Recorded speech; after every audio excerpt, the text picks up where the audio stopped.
Hey guys, it's AK, back with another video, and in today's video I am talking about how Beyonce stole my look and creative inspiration. Yeah, that's this video, so let's get into it.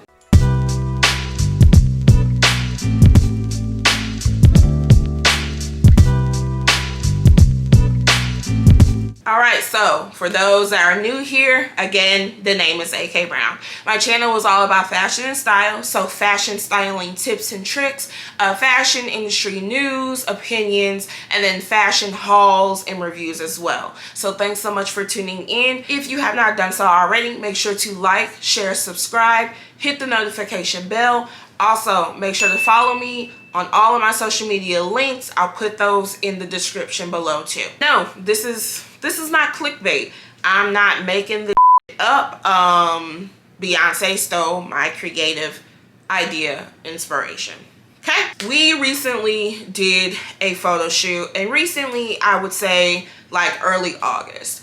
We is me, my photographer and basically creative directing partner Kiro, my good fashion sis Jalinda, who I shoot with a lot, and then 3 of my style students from the first cohort for hotboss.co. Shameless plug.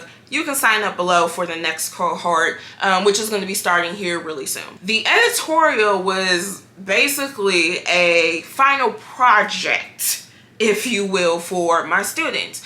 Not only was it a way for them to demonstrate that they took in everything that I taught them, but it was basically for me to try to prove to myself that yes, you know what you're talking about. Yes, you actually should be a styling coach and teacher, and they're getting ready to prove that to you so you can go forth and be prosperous in this shit. So I simply told them the color scheme is orange. And I bought and centered this around the Ivy Park swimwear drop that dropped in late June, early July. So it was the orange swimsuits. I love the color, love the theme. And so I ended up buying 2 of the suits, which you can see here. And I told them like, this is what you have to go off of. But other than that, you guys come up with the theme, the location, the accessories, the props, the whole kind of backstory behind the photo shoot. So we shot it. We came up with the concept of natural bodies matter because me and Jalinda are different body sizes. So it was basically a way for us to celebrate the woman's body, no matter how big, small, perfect or imperfect it was. And for me it was actually really dope because that was actually the first time that I wore a bikini in well over 10 years. So it was a great experience for multiple reasons. When it came to the marketing of this, I knew that Ivy Park was already and is continuously on this train of promoting the plus size body because, for one, I think she did have in her mind about body inclusivity from the jump.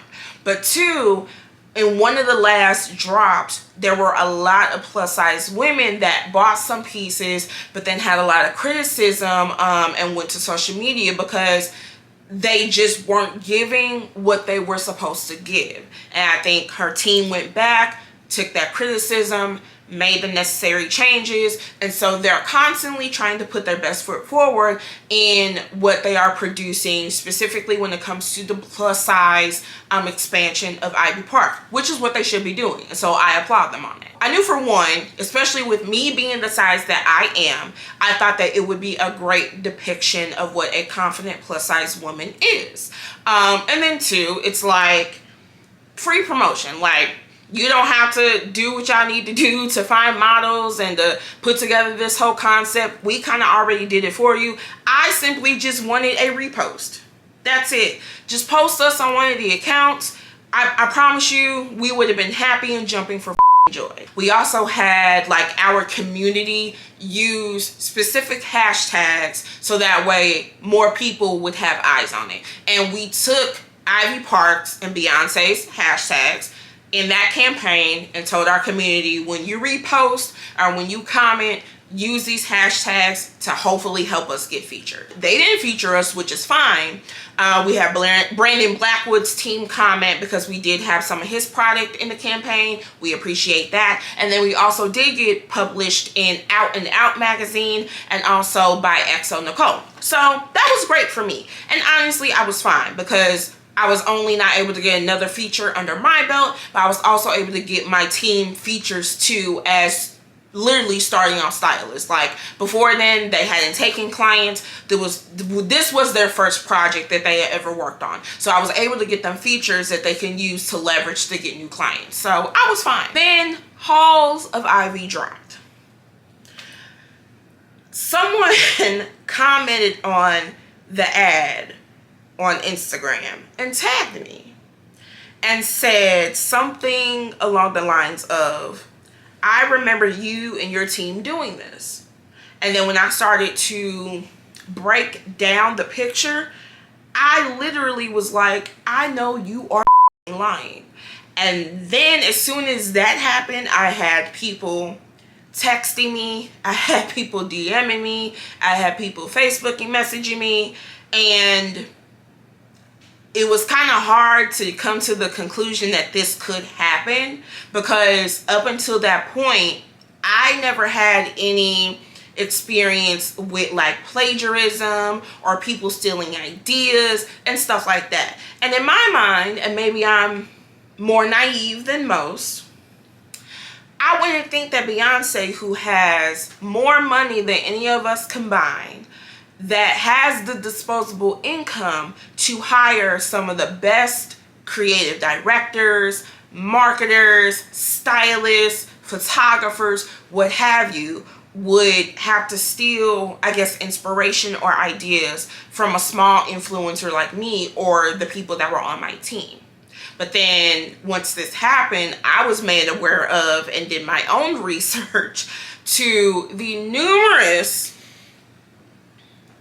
accusations that Miss Knowles Carter has under her belt for stealing creative inspiration. Like, it's everything from photo shoot ideas to songs to video concepts. It's frustrating as hell. Okay, so let's just break this down. Do I feel like she or her team did this? Yes. You may think, well, the pictures don't look the same. Pictures don't have to look all the way identical in order to classify as like creative theft. They had our content in their hands. No one else was doing content like ours around that time. No one was on a basketball court or a tennis court with tennis balls stuck in the fence with neon orange and neon green and this and that. Like, if you take a look side by side, there are too many similarities that make this go beyond a coincidence. Could I be wrong? Of course. I don't have proof, and I'm not spending the money to get a lawyer and attorneys and this. I'm not doing all that in order to try and really prove that this is true. I'm not gonna know. The only people that know are her and her team and whoever was in on any creative directing team planning meetings. That's it. But would I be surprised that my Instagram or the team's Instagram pictures are somewhere on a mood board that was shared internally in a meeting? I'm absolutely not. I probably would bet my last dollar that happened. It's just disappointing because as a small creator that has been struggling to build up my platform for years, it's going to be 9 years for me in January.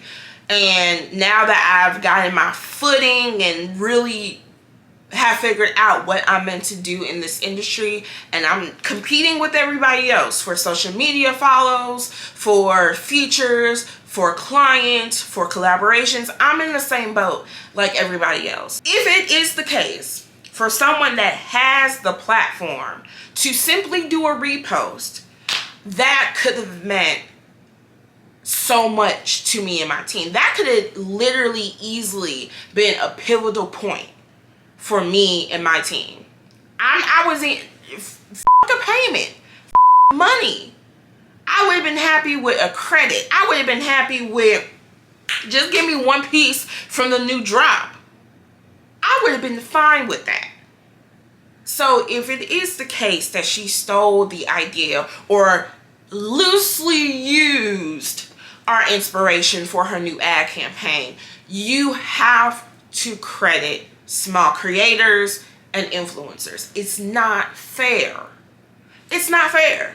I don't have the money to pay the people that are on my team. We are all literally pulling our resources together to make things happen on our own dime. After work, before work, sometimes taking off of work and acting like we sick so we can get this done. Whereas she has all the money in the world to, again, hire some of the best people that should be able to come up with concepts that are honestly better than what we came up with. Instead of hiring people specifically to nut ride off of the creative genius of small influencers. And I say that because brands actually do that. I'm not naive in that sense. People don't believe that celebrities and brands pay people to basically track what's going on. They do. Because I know there are going to be some people that probably comment and be like, she didn't do that. You need to, whatever. I know the Beehive is going to probably try to come for me. Do I care? No, I don't. Because it's not going to deter me at this point. I'm probably still going to spend money with her in Ivy Park. I'm probably still going to listen to the select few songs that I already listened to. And like I said, I'm not going to take this any step further. If anything, it's just solidified for me that I need to actually really pursue editorial styling, creative directing, and just go full force with it. So pat on the back for me. But that still doesn't dismiss the fact that if she did do this, she shouldn't. There's no reason for her to. But big brands do, unfortunately. Celebrities do, unfortunately. Instead of paying people to be creative, they pay people to steal the creative genius from other people. Unfortunately, that's our industry. It's up. And now I'm a victim of it. It sucks. So, in my heart, I feel like this was beyond a coincidence, and this was used for inspiration for her Halls of Ivy campaign. I do. I know what I need to do going forward in the regard of protection for myself, my content, and my team for when this does happen again, because unfortunately it is going to happen again. I'm not saying that Beyonce is going to do it again, but I am going to say that there are going to be eyes on me or us. And just for you guys, if any of you are creators or influencers, you guys are always going to have eyes on you. People are always, because it's that whole I don't even know what the word is, but everybody is always trying to see what the other one is doing so that way they can see how to do it better than you. You know, again, it would have been nice to get a box, a sum of, you know, the goodies for Ivy Park, because girl, I spend money with you. If you was gonna steal my ideas, just give me, I would have shut up if you would have gave me a little box, a sign. Like, can I get that sequin coat, the houndstooth sequin coat? Because I will take this video down if someone will send me the houndstooth sequin coat in like a 1X. I would be perfectly fine, Miss Knowles Carter or something. But yeah, all in all, that's what happened. Again, you may think that she didn't do anything. That's perfectly fine. That's your opinion. You're entitled to it. My opinion and my truth is she stole my point blank period. That was today's video. If you have not done so, please, again, make sure to subscribe, like, and share. Comment below. Not only let me know what you think, but also let me know what other videos you have in mind.